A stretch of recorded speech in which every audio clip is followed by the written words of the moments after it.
Hi, this is Mardy once again and welcome to my channel.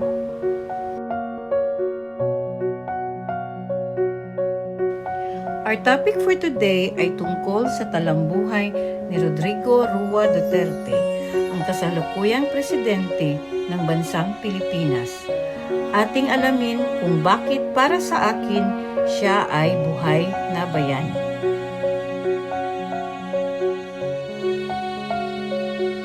Si Rodrigo Rua Duterte ay ipinanganak noong ika-28 ng Marso taong 1945. Siya ay isang Pilipinong abogado, politiko at ang ika-16 at kasalukuyang presidente ng Pilipinas. Kilala rin siya sa pangalang Digong.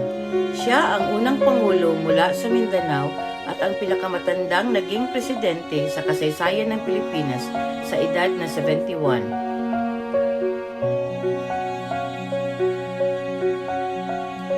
Nag-aral si Duterte ng Political Science sa Lyceum of the Philippines University at nagtapos noong taong 1968. Tinapos naman niya ang kanyang abogasya noong taong 1972 sa San Beda College of Law. Pagkatapos nito ay nagtrabaho siya bilang abogado at taga-usig ng Davao City, isa sa pinakamalaking lungsod ng Pilipinas. Si Duterte ay naging Vice Mayor ng Davao City bago naging alkalde ng lungsod noong 1986. Isa siya sa mga alkalde ng Pilipinas na may pinakahabang nagugol na serbisyo. Umabot ito ng 7 termino at higit na 22 taon. Noong ika-30 ng Mayo taong 2016, inahayag ng ika-16 na Kongreso ng Pilipinas si Duterte bilang bagong halal na Pangulo ng Pilipinas, matapos siyang makakuha ng 16,601,997 na boto, na halos 7 milyong higit pa kaysa kanyang pinakamalapit na kalaban. Isang survey ng Pulse Asia ay nagpakita na si Duterte ay mayroong rating na pagtitiwala na 91%, ang pinakamataas sa 6 na pangulo mula noong rehimeng Marcos. Noong Agosto 1, 2016, naglungsad si President Duterte ng 24 na oras na tanggapan ng reklamo na maging daan ng publiko sa pamamagitan ng isang hotline ng reklamo sa buong bansa, 8888. Habang binabago din ang numero ng telepono sa pang-emergency na bansa mula 117 hanggang 911 na una na itatag sa lungsod ng Davao. Kasunod ng pagbomba noong September 2 sa lungsod ng Davao na pumatay na 14 na katao, noong September 3 ay idiniklara ni Duterte ang isang state of lawlessness. At sa sumunod na araw ay naglabas ng Proclamation No. 55 upang opisyal na ideklara ang isang state of national emergency dahil sa lawlessness violence in Mindanao. Ang Armed Forces of the Philippines at ang Pambansang Pulisya ng Pilipinas ay inatasan na sugpuin ang lahat ng uri ng karahasan sa Mindanao at pigilan ang karahasan na kumalat at lumaki sa ibang lugar. Noong December 2016, nasa ika-70 si President Duterte sa listahan ng Forbes ng pinakamakapangyarihang tao ng daigdig. Noong December 7, nilagdaan ni President Duterte ang Executive Order No. 10 na lumilikha ng isang consultative committee na suriin ang 1987 Constitution ng Pilipinas.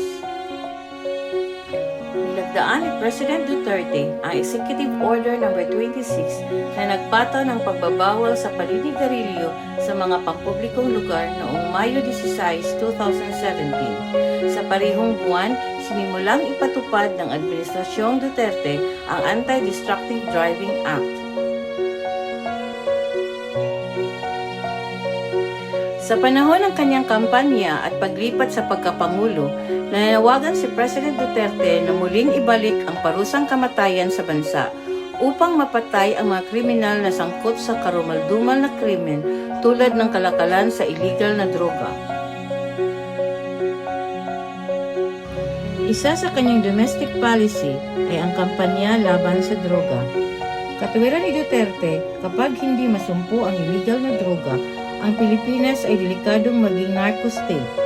Noong Oktubre 2020, ang giyera laban sa droga ay nagresulta ng 5,800 na pagkamatay at 256,000 ang pag-aresto sa mga personalidad ng droga o pinaghihinalaan. Noong October 15, 2020, sinira ng Philippine Drug Enforcement Agency ang 6.25 bilyong halaga ng nasamsam na illegal na droga bilang pagsunod sa utos ni President Duterte. Isa pa rin sa kanyang domestic policy ay ang Mindanao Insurgency. Sinabi ni President Duterte na ang dignidad ng Moro ang pinagsisikapan ng MILF at MNLF at hindi sila mga terorista. Kinikilala niya na ang mga Moro ay sumasailalim sa maling gawain, makasaysayan at sa teritoryo. Sinabi niya na ang Moro Islamic Liberation Front at ang Moro National Liberation Front ay kapwa sumusuporta sa kanyang panukala para sa federalismo sa Pilipinas, na sinabi niyang tanging solusyon sa proseso ng kapayapaan sa bansang Moro. Ayon sa Pangulo, na kung ang panukala para sa paglipat ng bansa sa federalismo ay nabigo o hindi ninais ng mamamayang Pilipino, mangako siya na ipasa ang Bansang Moro Basic Law na magtatag ng Bansang Moro Autonomous Region.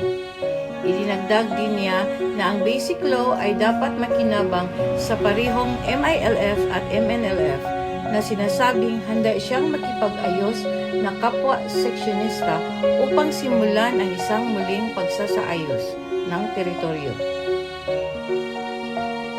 Nilagdaan ni President Duterte ang Bansang Moro Organic Law noong Hulyo 26, 2018 na tinanggal ang otonomong rehiyon sa Muslim Mindanao at inilaan ang pangunahing instruktura ng gobyerno para sa Bansang Moro Autonomous Region. Kasunod sa mga kasunduang nakasaad sa Comprehensive Agreement, ang kasunduang pangkapayapaan sa Bansang Moro na nilagdaan sa pagitan ng pamahalaan ng Pilipinas at ng Moro Islamic Liberation Front noong 2014. Another domestic policy ng Pangulo ay ang terorismo. Ang Mauti Group, isang ISIS na inspirasyon ng teroristang grupo, ay naiulat na nakapagtatag ng isang kuta sa Lanao del Sur mula sa unang bahagi ng 2016. Ang grupo ay sinisisi sa pagbomba noong 2016 sa lungsod ng Davao at dalawang pag-atake sa Butig, Lanao del Sur, isang bayan na matatagpuan sa timog ng Marawi noong 2016. Noong Mayo 23, 2017, naganap ang mga sagupaan sa pagitan ng mga pwersang pansiguridad ng gobyerno ng Pilipinas at mga militante na kaakibat ng Islamic State of Iraq and the Levant, kasama na ang mga Mauti at Abu Sayyaf Salafi na mga jihadist group sa lungsod ng Marawi. Ang labanan ng Marawi ay naging pinakamahabang labanan sa lungsod sa modernong kasaysayan ng Pilipinas. Ang labanan ay tumagal ng 5 buwan hanggang October 17, 2017. Isang araw pagkamatay ng mga militanteng pinuno na si Omar Mauti at Isilon Hapilon, inihayag ni Pangulong Duterte ang Marawi bilang napalaya mula sa impluwensyang terorista. Sinundan ito ng isa pa noong October 23, 2017 na pahayag ng Defense Secretary Delfin Lorenzana na ang 5 buwan na labanan laban sa mga terorista sa Marawi ay natapos na sa wakas. Isa pang domestic policy ng Pangulo ay ang tungkol sa pag-aalsa ng komunista. Binigyang diin ni Duterte na ang komunista na terorismo ang nangungunang banta sa pambansang seguridad. Binuo niya ang National Task Force upang tapusin ang lokal na komunista armed conflict. at pinangunahan ang pag-aampo ng isang pambansang balangkas ng kapayapaan sa pamamagitan ng pag-issue ng Executive Order 70 noong Disyembre 2018. Nilikha rin niya ang Task Force Balik Loob, isang task force na hahawak sa lahat ng pagsisikap ng gobyerno na muling isama ang mga dating rebeldang komunista sa lipunan. Isa pa rin sa mga domestic policy ng Pangulo ay tungkol sa foreign policy. Ang Administrasyong Duterte ay nanumpa na itaguyod ang isang independenteng patakarang panlabas na tatanggihan ang anumang pakikialam ng mga pamahalaang banyaga na inulit ang Artikulo 2, Section 7 ng Konstitusyon ng 1987 na nagsasaad. Ang Estado ay magtutuloy ng isang malayang patakarang panlabas. Sa mga ugnayan nito sa ibang mga estado, ang pinakamalaga ay ang pagsasaalang-alang sa soberenya ng bansa, integridad ng teritoryo, interes ng bansa at ang karapatan sa pagpapasya sa sarili. Si Rodrigo Duterte ay nabuo ng isang reputasyon bilang isang tagapagtanggol at tagapagligtas sa kanyang bayan sa lungsod ng Davao, bilang alkalde ng lungsod ng higit ng 2 dekada. Ito ay kabila ng mga ulat ng mga pangkat ng kamatayan sa lungsod.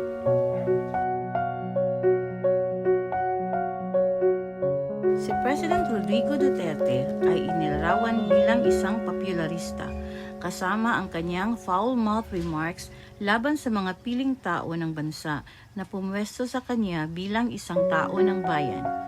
Ang masigasig na taga-suporta ni Duterte ay nabansagang die-hard Duterte supporters na kilala bilang Digong Duterte supporters na nagbabahagi ng acronym sa Davao Death Squad. Ang label na ito ay inilapat sa 16 milyong katao na bumuto para sa kanya sa halalang pangpangulo noong 2016.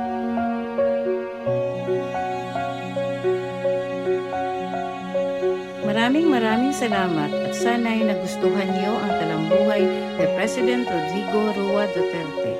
Sana ito ay nagbigay aral at inspirasyon sa bawat Pilipino, lalong-lalo na sa mga kabataan ng makabagong henerasyon.